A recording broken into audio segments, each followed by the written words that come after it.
The grand deliberation chamber floated in the void of space, orbiting a neutron star whose pale blue light cast strange shadows across the massive structure. Inside the chamber, representatives from 47 different species gathered around a circular platform that stretched nearly a kilometer wide. The air hummed with translation devices, converting thousands of different languages into comprehensible speech. High Commander Voshitar of the Saurian Empire stood at the center podium, his forearms spread wide in a gesture of authority. His scales gleamed under the artificial lights, shifting between deep green and dark blue as he spoke. Around him, the various species watched with multiple eyes, sensory organs, and detection methods that humans would find impossible to imagine. The human problem must be addressed today, Voshitar declared, his voice carrying across the vast space. They have refused our final demand to vacate the Kepler mining system. This cannot stand. The insectoid Vrex clicked their mandibles in agreement. Their representative, a creature called ceasefire, rose on 6 legs and pointed with a bladed appendage at the holographic display floating above the assembly. The display showed a star system with 17 planets and hundreds of mining stations. The humans arrived there only 3 cycles ago, ceasefire said. Its voice a series of sharp clicks translated into words. They claim discovery rights. They ignore the fact that we surveyed this system 200 years before they even left their home planet. Murmurs of agreement rippled through the chamber. The crystalline luminari chimed their support, their bodies resonating with harmonic frequencies. The gaseous Zephyrians swirled in their containment fields, flashing colors that indicated approval. Ambassador Kelrix of the Andurian Collective shifted uncomfortably in his seat. His species resembled tall, slender humanoids with silver skin and large black eyes. The Andurians were known as peacekeepers, philosophers, and historians. They rarely spoke in council meetings unless absolutely necessary. Perhaps we should consider negotiation, Kelrix said quietly, though his voice carried through the translation network. The humans are a young species. They may simply not understand our customs and territorial laws. Laughter erupted from multiple species. The Vrex clicked so rapidly it sounded like machinery breaking down. A large bear-like creature from the Urgoth clan slammed its massive paw against its platform, creating a thunderous boom. Negotiate, the Urgoth representative growled. We gave them 3 warnings, 3. They responded to each with the same message. This system belongs to humanity now.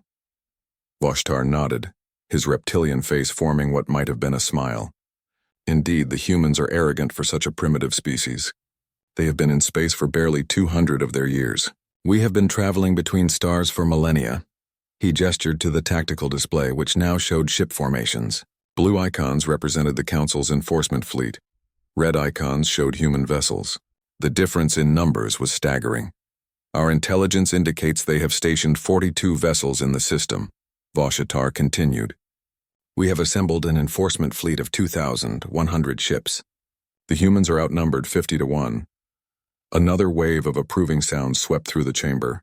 A floating jellyfish-like creature pulsed with bioluminescent patterns that translated as, "They cannot possibly resist such force." Voshitar pulled up another hologram, this one showing human ship designs. The vessels looked blocky and crude compared to the elegant curves and energy-efficient designs of Council ships.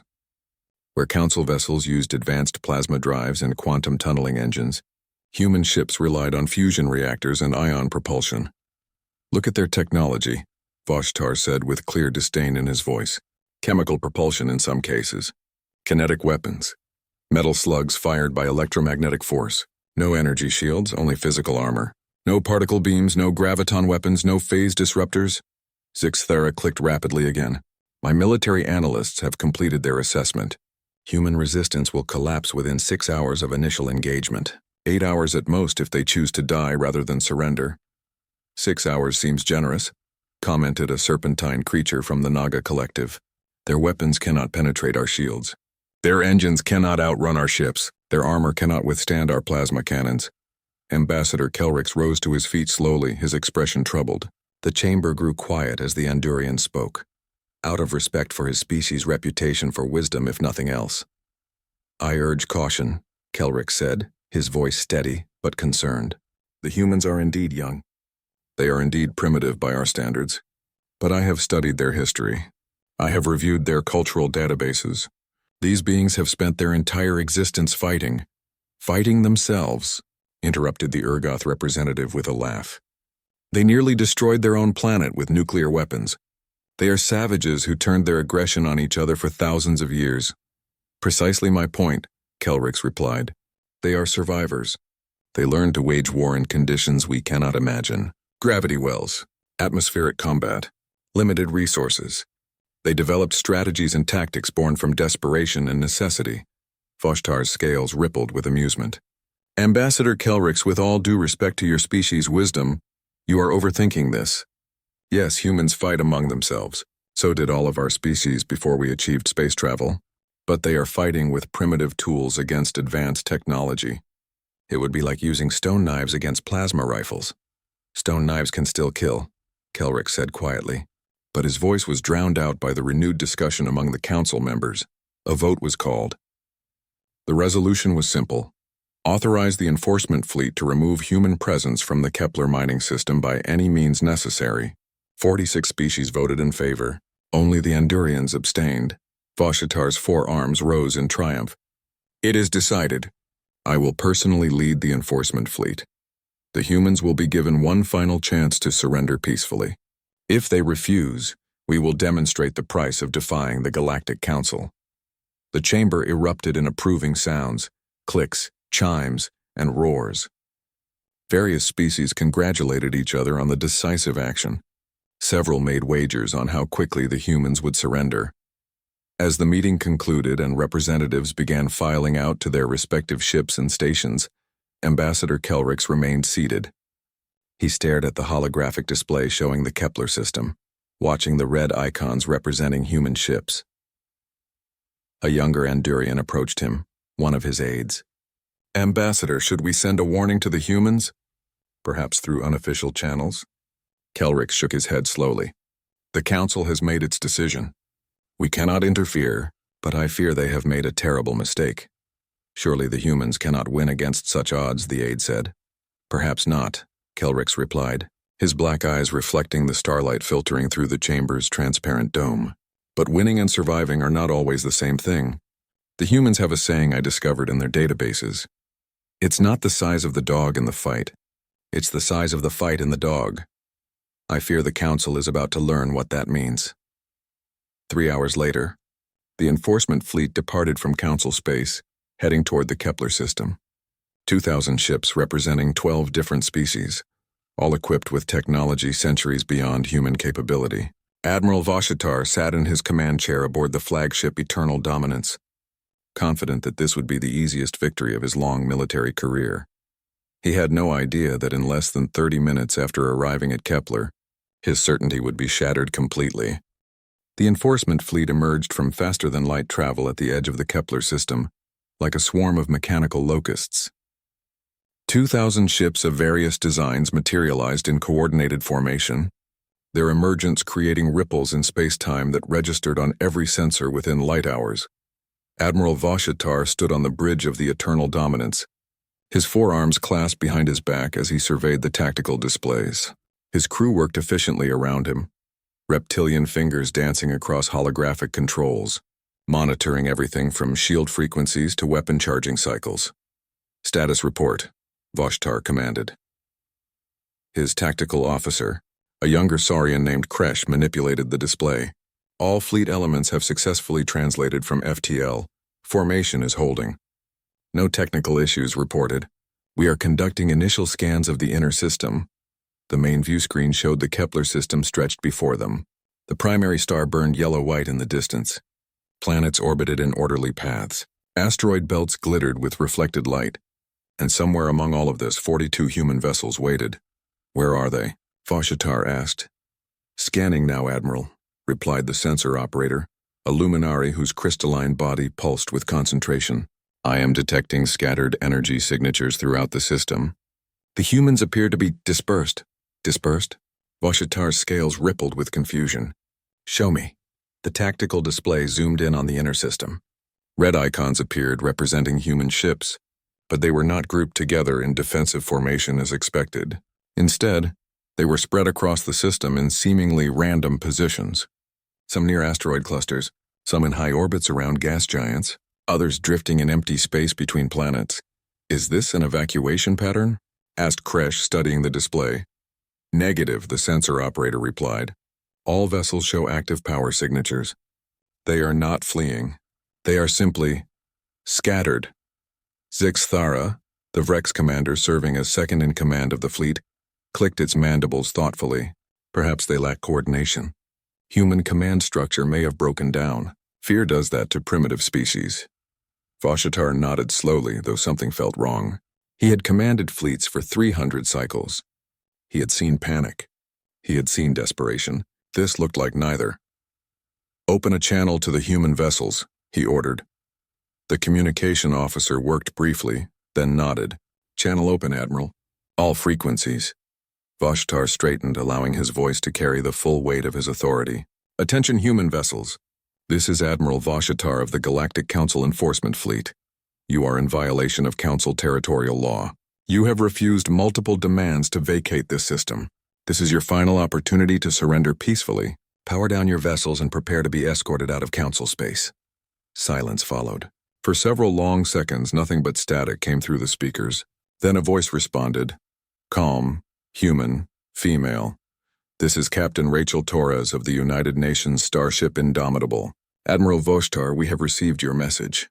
Here is our response. Another pause. When Torres spoke again, her voice was steady and utterly without fear. You have one chance to withdraw. The bridge of the Eternal Dominance fell silent. Several crew members turned to look at each other in disbelief. Zixthara's mandibles clacked in what might have been laughter. Vashatar felt his scales flush darker with anger. Captain Torres, you are outnumbered 50-1. Your technology is inferior. Your position is hopeless. This is not bravado, this is suicide. Maybe, Torres replied, but it's our suicide to commit. Final warning, Admiral. Turn your fleet around and leave this system. You won't get another chance. The communication cut off from the human side. Vashatar stared at the view screen for a moment, then turned to his officers. They are insane. Activate battle formations. We will give them the war they are so eager to die for. The enforcement fleet shifted with practiced precision. The massive formation reorganized into attack patterns, with heavy cruisers forming the spearhead, surrounded by frigates and destroyers, while carriers and support vessels held back. Shields powered up across the fleet, creating overlapping defensive fields that could withstand sustained plasma bombardment. First wave, advance, Vashatar ordered. 600 ships, weapons free when in range. Disable their vessels if possible. Destroy them if necessary. 600 vessels broke formation and accelerated toward the inner system. They moved in perfect coordination, their trajectories calculated by advanced tactical computers. The lead ships were from the Vrex Hive, aggressive, well-armed, and eager to prove their superiority. On the Eternal Dominance, Vashatar watched the tactical display. The blue icons representing his ships moved toward the scattered red icons of the human vessels. Time to engagement? He asked. 4 minutes at current speed, Kresh replied. Enemy response? Nothing yet, Admiral. Human vessels remain in position. No power fluctuations, no weapon charging detected. They are paralyzed with fear. Zixthara clicked confidently, but Vashatar felt that nagging doubt grow stronger. This was wrong. No military force, no matter how outmatched, simply waited to be destroyed. There should be retreat or desperate attack, or at least attempted communication. 3 minutes to engagement, Kresh announced. Still no response from human vessels. Admiral, confirmed the sensor operator. Vashatar's claws tightened on his command chair. Every instinct he had developed over centuries of warfare screamed that something was wrong. But what? The humans had nowhere to run, nothing to fight with. No hope of victory. 2 minutes to engagement. On the view screen, the first wave of Council ships was now visible approaching the human vessels nearest to them. Plasma weapons powered up, painting the darkness with blue and green light. Missile batteries loaded. Shield frequencies adjusted to optimal defensive parameters. 1 minute to engagement. Weapons range in 30 seconds. Vashatar leaned forward, watching intently. Admiral, the sensor operator said suddenly, its crystalline body pulsing with alarm. I am detecting unusual readings from the asteroid field near the human positions. What kind of readings? Vashtar demanded. I'm not certain. The asteroids are showing geometric patterns in their positions. as if they have been moved deliberately, and there are metal signatures embedded in several of the larger ones. Mines? Kresh suggested. No, the signatures are different. They look more like... The sensor operator never finished the sentence. On the tactical display, every human vessel suddenly showed active. Not just active, blazing with power. And in perfect synchronization, they fired. No energy signatures warned of the attack. No plasma buildup. No particle acceleration. Just solid tungsten slugs, each one 3 meters long and weighing several tons, accelerated to significant fractions of light speed by magnetic rails. The projectiles crossed the distance in heartbeats. The Council ships never saw them coming. Their sensors were calibrated to detect energy weapons, plasma, lasers, particle beams. They had no warning systems for simple metal moving fast. The first wave of railgun slugs hit the wreck ships like the fist of an angry god. Shields designed to deflect energy weapons offered no resistance to solid matter, moving at relativistic speeds. The tungsten penetrated hulls, shattered systems, and in several cases passed completely through ships from bow to stern. Report. Voshitar roared, but the displays told the story faster than words could. Of the 600 ships in the first wave, 143 were destroyed outright. Another 200 were crippled, drifting with catastrophic damage. The remaining ships scattered in panic, their neat formation dissolving into chaos. The entire engagement lasted 4 minutes from first shot to last. The time from Torres's warning to the first human firing, exactly 4 minutes. Voshitar stared at the tactical display in shock. Nearly half his first wave gone. Destroyed by primitive kinetic weapons, by metal slugs, by technology the Council had abandoned thousands of years ago because it was too simple. Too crude, impossible, Zixthera whispered, its mandibles frozen in disbelief. On the communication channel, Captain Torres's voice returned, still calm. We told you to leave. You didn't listen. What happens next is on you. Voshitar finally understood the terrible truth. The humans had not been scattered in panic. They had been positioned with precision, each ship placed to create perfect firing solutions. They had turned the entire system into a weapons platform, using the asteroids as cover and reference points. The Council had predicted human defeat in hours. The humans had devastated a major fleet element in minutes, and the battle had only just begun. The Grand Deliberation Chamber erupted in chaos as reports from the Kepler system flooded in. Representatives from 47 species shouted, clicked, chimed, and roared simultaneously. The translation system struggled to keep up, creating a cacophony of overlapping voices. 343 ships lost in 4 minutes. How is this possible? The humans used kinetic weapons, simple metal slugs. Our shields were useless. Ambassador Kelrick sat quietly amid the chaos, his silver face expressionless. He had tried to warn them. They had not listened. Now young soldiers from a dozen species were dying because the Council had underestimated humanity. The Urgoth representative slammed both massive paws on its platform. Admiral Voshitar must counterattack immediately. Show these primitives the true power of the Council. Yes. Zixthara's replacement representative clicked rapidly. Authorize unrestricted warfare. Use plasma bombardment. Graviton weapons. Burn their ships from space. The chamber's central hologram showed the tactical situation in real time. The enforcement fleet's first wave was scattered, damaged, retreating. But 1,400 ships remained, still vastly outnumbering the human forces. The Council voted quickly. The resolution was unanimous. All restrictions on weapons usage were lifted. The enforcement fleet was authorized to use overwhelming force.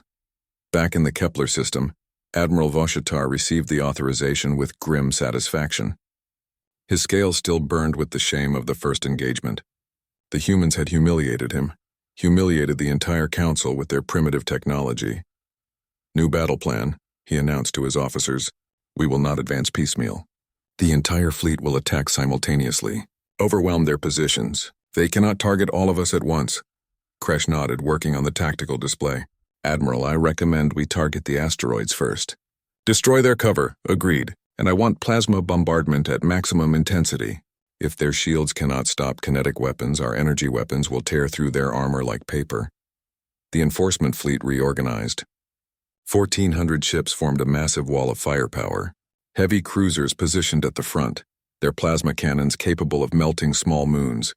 Behind them, destroyers with particle beams that could slice through starship hulls. Support vessels prepared graviton pulses to disrupt enemy formations.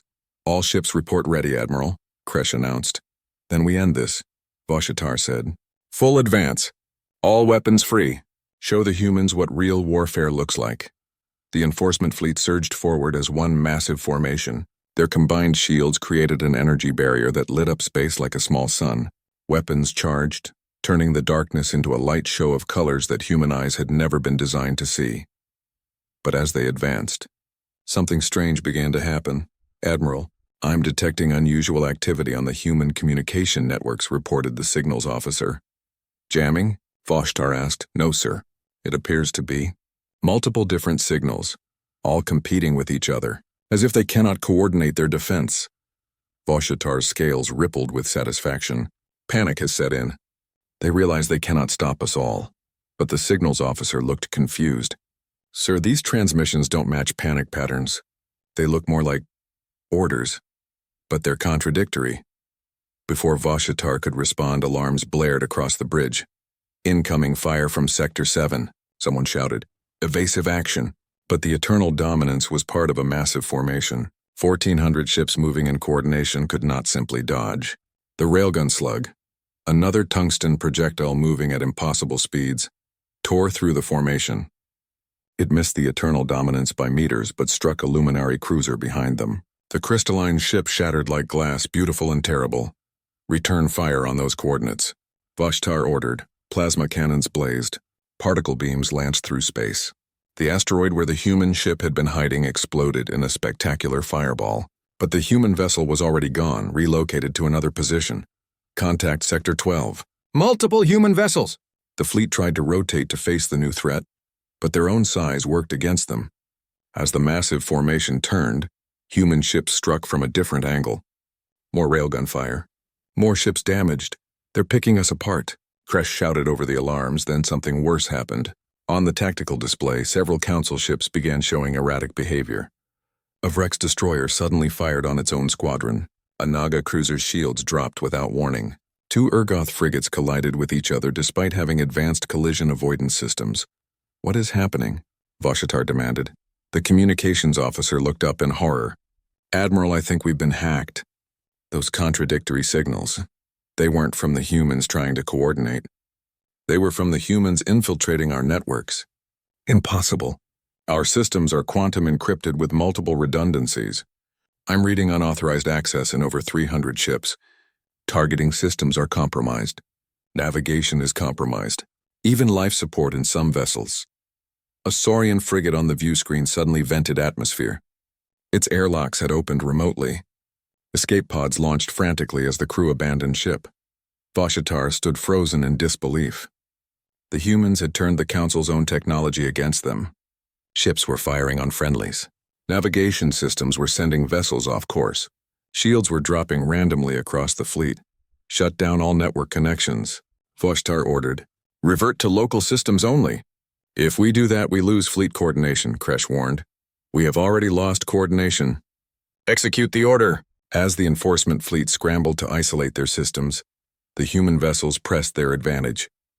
They moved through the chaos like sharks through a school of fish, striking and retreating, never staying in one place long enough to be targeted effectively. Then Captain Tora's voice cut through the tactical channel once more. Admiral Voshitar, you're learning something important today. You see, the Council has been at peace for so long you forgot what war really means. Your ships are technological marvels, beautiful, efficient, connected. But you know what we learned in our wars? Connected systems can be compromised. Fancy weapons need clear firing solutions. Big formations make big targets. Another wave of railgun fire struck the fleet. 3 more ships exploded. Torres continued. We spent 200 years fighting each other with nuclear weapons. Chemical weapons. Biological weapons. We learned cyber warfare when our computers were still primitive. We learned that in war there are no rules. There's only survival. An alarm shrieked on the Eternal Dominance. Admiral. Multiple small craft approaching at high speed. They're too small to be ships. They must be fighters or... The sensor operator's voice changed to panic. They're not fighters. They're missiles. Nuclear missiles. Hundreds of them. The Council had long ago moved past nuclear weapons. Antimatter was cleaner. Plasma was more efficient. But nuclear weapons had advantages. They were simple, reliable, and shields designed for energy weapons did not stop them effectively. The missiles wove through the fleet, far more maneuverable than the larger ships. Point defense systems tried to target them, but with the network compromised, coordination was impossible. Missiles slipped through the gaps in coverage. Nuclear fire bloomed across the enforcement fleet. Not the massive explosions that would destroy planets. These were tactical nukes, designed to damage and disable rather than obliterate. But in space, even small nuclear weapons were devastating. EMPs fried systems, radiation-cooked crews, shockwaves from multiple explosions battered hulls, shields failing across multiple sectors, hull breaches on decks 7 through 12, fire suppression systems offline. Voshtar watched his fleet being systematically dismantled, not by superior technology, not by superior numbers, but by creativity, cunning, and a willingness to fight in ways the Council had forgotten. "Admiral, we have another problem," Kresh said quietly. "What now?" "Long-range sensors detect something approaching. It's a ship, but the signature is wrong. It's showing almost no energy output, as if it's been powered down." "A derelict?" "No, sir. It's moving under power. Just very minimal power. It's been coasting toward us using gravity and momentum. We never detected it because we were looking for active threats." On the view screen, a human ship appeared. Not large, perhaps a destroyer class. But as they watched, its engines flared to life. It accelerated directly toward the fleet center, toward the command ships where Voshitar's eternal dominance held position. "Is it going to ram us?" someone asked in disbelief. The stealth ship streaked through the chaos of the battle. Point defense systems fired, but it was moving too fast and the fleet's targeting was still compromised by the earlier hacks. The ship dove into the heart of the formation, where the command carriers and fleet command ships clustered. Its weapons blazed. Not railguns this time. Missiles, lasers, even what looked like explosive charges simply thrown from cargo bays. At point-blank range, shields and armor meant nothing. The human ship tore through the formation like a blade through silk. The fleet's flagship escort, a massive carrier housing hundreds of fighters, took multiple hits. Secondary explosions rippled across its hull. The carrier listed dead in space, fires visible through ruptured sections. "All ships target that vessel," Voshtar screamed. But the human ship was already gone, its engines burning at maximum as it fled back toward Captain Rachel Torres gripped the armrests of her command chair as the UNS Indomitable shook from another near miss. The view screen showed the chaos of battle, explosions, energy beams, and the tumbling wreckage of ships from both sides floating in the darkness. "Status report," she called out, her voice steady despite the adrenaline coursing through her veins. "Forward railgun is overheating, 40% ammunition remaining. Armor holding, but we've taken damage to sections C through F." "Minor casualties reported," replied her tactical officer. Lieutenant Chen. Torres nodded, studying the tactical display. The alien fleet was in disarray exactly as planned. But there were still over 900 enemy ships remaining. The humans had won every engagement so far through preparation, surprise, and unconventional tactics. But eventually sheer numbers would tell. "Ma'am, incoming transmission from Admiral Voshitar," announced the communications officer. "Put him through." The main screen shifted to show the reptilian admiral. His scales looked darker than before, and one of his arms hung at an odd angle. Injured, perhaps. His eyes burned with rage and something else. Something Torres recognized immediately. Desperation. "Captain Torres." Voshitar's voice was tight with controlled fury. "This ends now. I am offering you one final chance to surrender." Torres allowed herself a small smile. "That's funny. I seem to remember offering you the same thing." "You have fought well," Voshitar continued, ignoring her comment. "Better than expected. But you cannot win. We still outnumber you. We still have superior technology. All you have accomplished is making this costly for both sides. Admiral, I appreciate the offer. I really do. But here's the thing. We humans have a concept you might not understand. We call it mutually assured destruction. It's the idea that even if you can defeat us, we'll make sure you suffer so badly that victory becomes meaningless." Voshitar's scales rippled. "You would sacrifice yourselves out of spite?" "Not spite, principle. This is our system. We discovered it. We developed it. And we're not going to roll over just because you have bigger guns. That's not how humans work. Then you doom your species to extinction. Torres leaned forward, her expression hardening. Admiral, you made a mistake today. You came here thinking you knew what we were. You looked at our technology and saw primitives. You looked at our numbers and saw victims. But you never asked the important question. And what question is that? Why would a species like us, young, outgunned, supposedly primitive, refuse to back down? What would make us so confident? Torres gestured to her tactical officer. Chen worked quickly, and the transmission split screen. Now Voshitar could see what Torres was looking at, the complete tactical picture of the system. You see, Admiral, we've been preparing for this moment since the day we joined the Council. We knew conflict was inevitable. You all looked down on us, dismissed us, thought we were barely civilized.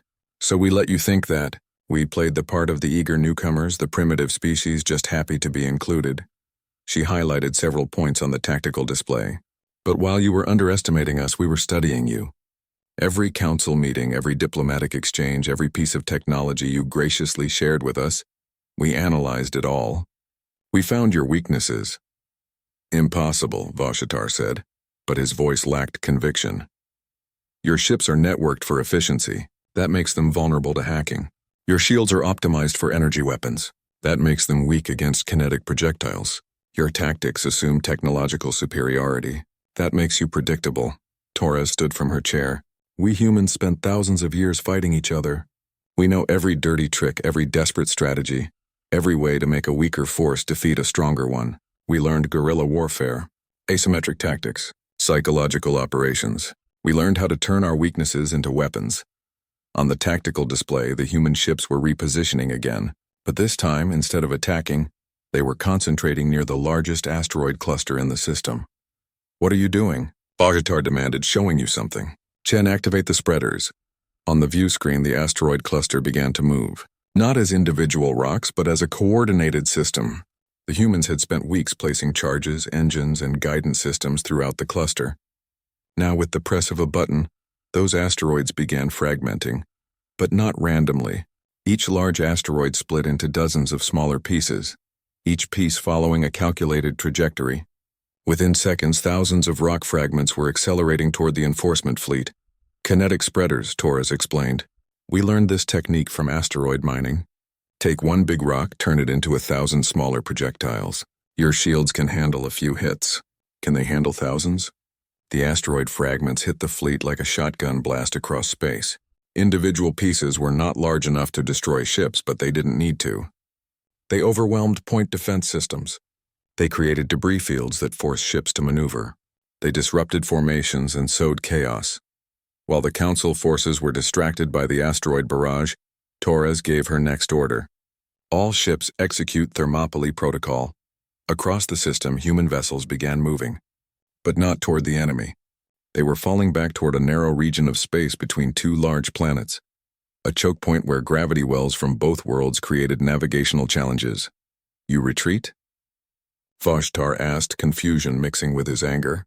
We're taking position. You want to finish this? You'll have to come through that gap. All 900 of your remaining ships trying to fit through a space that's barely wide enough for 100? Your numbers won't mean much when you can't use them effectively. Torres saw understanding dawn on Voshitar's face. The humans had studied ancient Earth history, including the Battle of Thermopylae, where 300 Spartans held off thousands by fighting in a narrow pass. Now humanity was applying that same principle in space. You cannot hold that position forever, Voshitar said. We don't need forever. We just need long enough. Long enough for what? Torres smiled. For reinforcements, Admiral. You're not the only one who can call for backup. The UNS Defiant, Guardian, and Valiant are already en route with their battle groups. They'll be here in 6 hours. And behind them, the Second Fleet is mobilizing. We can do this all day. It was a bluff. Partial truth mixed with exaggeration. There were reinforcements coming, but not as many as Torres implied and not as quickly. But Voshitar didn't know that.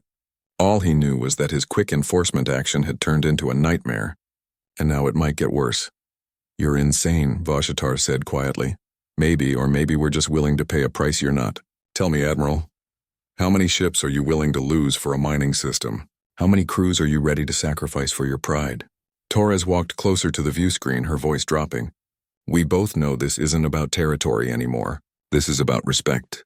You came here to put us in our place, to show the primitive humans what happens when they defy the Council. Well, congratulations. You've shown us exactly what we needed to see. And what is that? That the Council is afraid of us. That's why you came in such overwhelming numbers. That's why you're using your best ships, your best commanders. You're not here to enforce territorial law. You're here because we terrify you. Vashitar's scales flushed dark with rage, but he didn't deny it. Torres continued, You should be terrified, because we're everything you used to be and forgot. We're hungry. We're aggressive. We're creative. We don't have your technology, but we have something better. We have the will to use every advantage we can find, no matter how crude or brutal. The tactical display showed both fleets repositioning. The Council forces were regrouping, preparing for another assault. The human ships held their defensive position in the choke point, weapons ready. Last chance, Admiral, Torres said. You can pull back. Report to the Council that the human problem requires a different approach. Diplomacy instead of warfare. Everyone saves face. Everyone goes home. The Council does not negotiate with what? With species who fight back? Who refuse to be conquered? Admiral, we're not asking for special treatment. We're just asking for what we earned. The right to defend what's ours. For a long moment, Vashitar said nothing. Torres could see the conflict in his alien eyes. The rage warring with pragmatism. The pride fighting against survival instinct. Finally, he spoke. You have not won this battle, Captain Torres. No, Torres agreed. But neither have you. And at this point, that's enough. Before Vashitar could respond, alarms blared on both bridges. A new sensor contact had appeared on the edge of the system. Both commanders turned to their tactical displays. Ma'am, I'm reading a massive energy signature, reported Chen. It's human. But it's huge. Bigger than anything in our fleet. Torres felt her heart skip. It couldn't be. They weren't supposed to arrive for days. On the view screen, Vashitar's expression changed from anger to something approaching fear. What have you done? Torres looked at the sensor data and allowed herself a genuine smile. She keyed her communications to broadcast on all channels, human and Council alike. All ships, this is Captain Torres. The UNS Indomitable is implementing final protocol. I repeat, final protocol is now active, Shilu. The UNS Indomitable's engines flared to maximum burn. Every safety protocol was overridden. Every limiter was removed. The fusion reactors pushed past their designed capacity, generating power levels that would have been impossible under normal circumstances. Captain Rachel Torres stood alone on the bridge, her hand hovering over the final activation switch. Through the view screen, she could see the escape pods launching, carrying her crew to safety. They would be picked up by other human vessels. They would survive to fight another day, but the Indomitable itself had one last mission. Computer confirmed trajectory, Torres said calmly. Trajectory confirmed, the AI responded.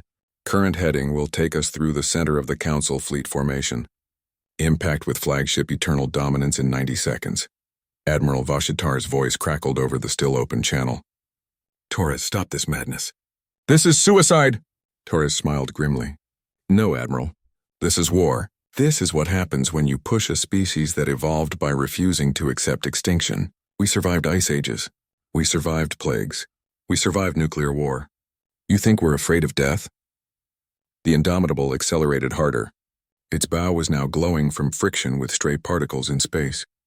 The ship's shields were diverted entirely forward, creating a kinetic barrier that would allow it to plow through anything in its path. All ships, scatter. Vashitar was screaming orders to his fleet. Get out of its path! But the Council ships, still trying to reform after the earlier chaos, could not react quickly enough. The massive formations that had seemed so impressive now became a liability. Ships collided with each other trying to evade.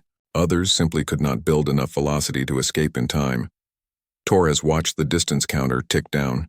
60 seconds, 50, 40. You could still eject, the computer suggested. There is still time. No, Torres said quietly. Someone needs to make sure this counts. Computer, divert all power to forward shields on my mark. That will leave the escape pod systems without... I know.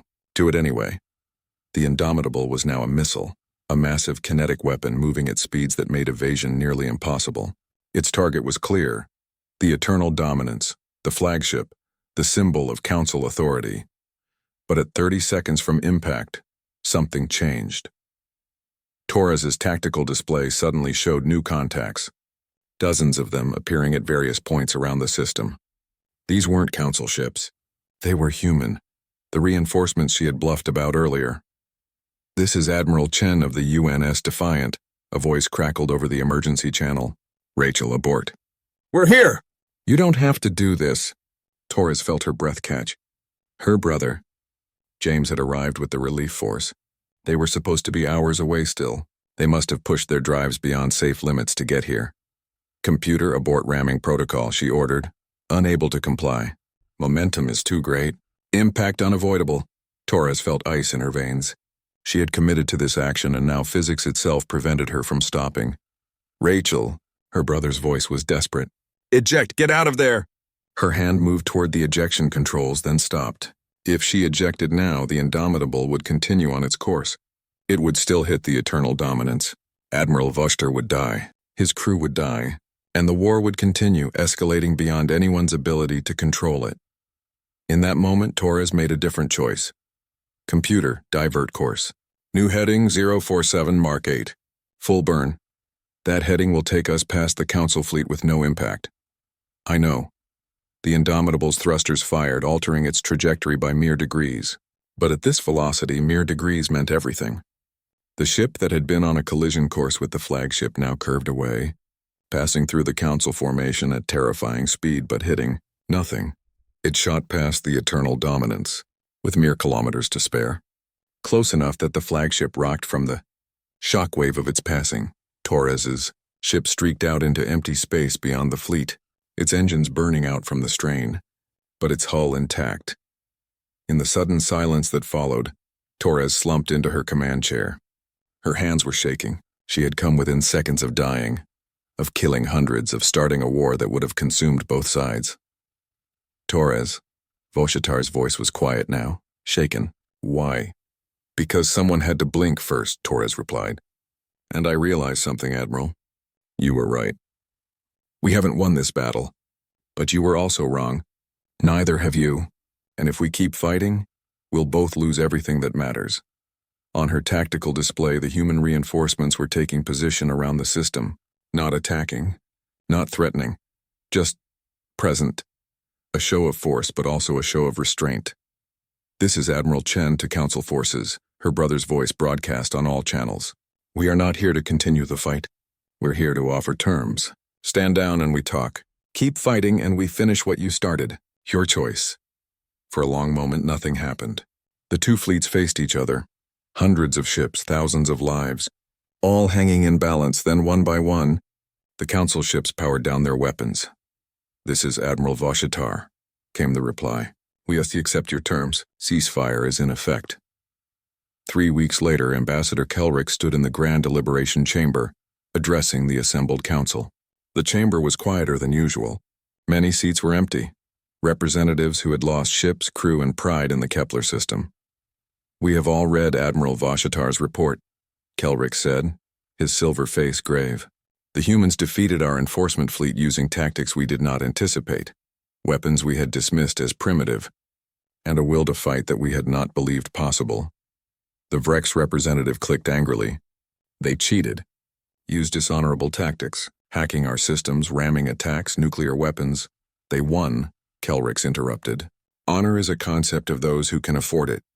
The humans were fighting for their survival. They used every advantage available to them." "What are you suggesting?" asked the Urgoth representative. "I am suggesting that we were wrong. Not just about the humans' military capability, but about our entire understanding of them. We assumed that because they were young, they were weak. Because their technology was simpler, they were inferior. We forgot that sophistication is not the same as effectiveness." Kelrick pulled up a holographic display showing human history. Wars, conflicts, struggles for survival across millennia. "Look at their history," he continued. "Every species in this chamber achieved spaceflight after reaching global peace. We stopped fighting among ourselves and then reached for the stars. But humans, they were fighting each other even as they launched their first satellites. They had nuclear weapons before they had fusion power. They militarized space before they colonized it. They are barbarians, someone muttered. No, Kelrick said firmly. They are survivors. They are a species that has faced extinction repeatedly and refused to accept it. They developed their technology not in peace but in war. Every advancement they made, they immediately considered how it could be weaponized. Not because they are evil, but because they had to. He paused, letting his words sink in. We have been at peace for so long that we have forgotten what war truly is. We have optimized our technology for efficiency, for beauty, for harmony. The humans optimized theirs for survival. And when our two philosophies met in battle, we learned a painful truth. In war, the one who wants to win more usually does. So what do? The Luminari representative chimed. Accept defeat? Let them dictate terms? No, Kelrix replied. We accept reality. The humans have proven they cannot be easily conquered. They have proven they will fight with every weapon at their disposal, including weapons we had forgotten existed. They have proven that technological superiority alone does not guarantee victory. He gestured to the chamber's entrance, which is why I have invited Captain Rachel Torres to address the council. The chamber erupted in protests, but Kelrix raised his hand. The vote has already been taken. The decision is made. The humans have earned the right to speak. Torres walked into the chamber, her uniform still bearing scorch marks from the battle. She looked small among the various alien species, but she walked with confidence. Behind her came Admiral Vashatar, his injured arm now in some kind of healing brace. Torres approached the central podium. For a moment, she simply stood there, looking at the assembled representatives who had sent a fleet to destroy her people. Members of the Galactic Council, she began, her voice clear and steady. 3 weeks ago, you sent 2,000 ships to remove us from the Kepler system. You believed you would win in hours. The battle lasted 23 minutes before you called for ceasefire. Angry sounds echoed through the chamber, but Torres continued. You could have won. If you had kept fighting, your numbers would have eventually overwhelmed us. We know this. We were prepared to die defending our claim, but you didn't keep fighting. And neither did we. Do you know why? She looked around the chamber, meeting the eyes or eye equivalents of multiple species. Thank you for watching and comment for next part.